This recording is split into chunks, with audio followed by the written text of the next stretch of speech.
sebenarnya saya bukan yang tepat untuk mengomentari ini, tapi sebenarnya saya jujur kasihan dengan RA ini. Ya, beliau ini kan sosok artis yang muda, energik, kaya raya dan mumpuni. Setiap hari di beliau viral dalam semua sisi. Ya kan, dan beliau ini kan aktif kemarin salah satu aktor yang mendukung Pak Prabowo. Jadi akan dicari jalan ke semuanya untuk bisa menghancurkan beliau. Dan saya berkeyakinan harta yang beliau peroleh itu adalah hasil jerih payah beliau, bukan hasil korupsi. Secara logika dari mana korelasinya antara artis dengan PT Timah itu? Apa kerja dia di situ? Selaku apa dia di situ? Apa yang dia nikmati dari PT Timah itu? Nggak ada korelasinya, Mas. Mungkin begitu menurut saya, Mas. Oke.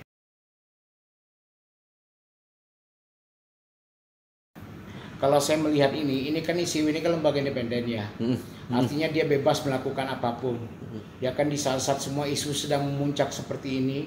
Kalau MK ini kan bukan isu tapi sudah fakta kejadian sekarang, Mas.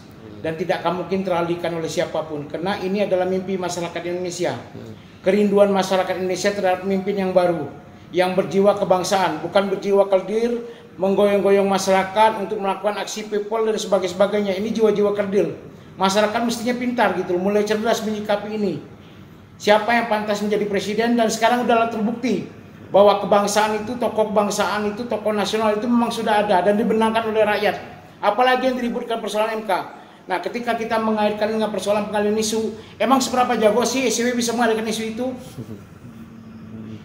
Itu Mas, izin Mas. Tapi kasus Timah ini memang benar-benar menyita perhatian publik juga, Mas. Benar gak sih dengan angka yang sangat fantastis 271 triliun?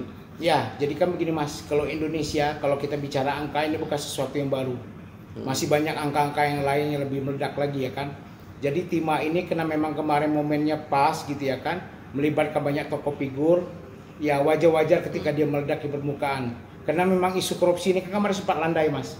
Sekarang meledak fantastis, mengagetkan semua masyarakat gitu loh.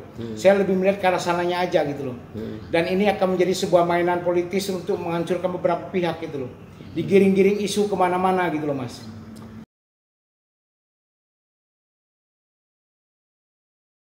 Ya kalau RA kan kita tahu kemarin Mas, beliau adalah sosok tokoh pemuda milenial yang memang generasi Z ya, mendukung Pak Prabowo, ya kan. Dan beliau cukup vokal di situ, cukup tampil di situ. Ketika nama-nama beliau diseret ke sini, ya saya menganggap ini adalah bagian dari unsur politik aja.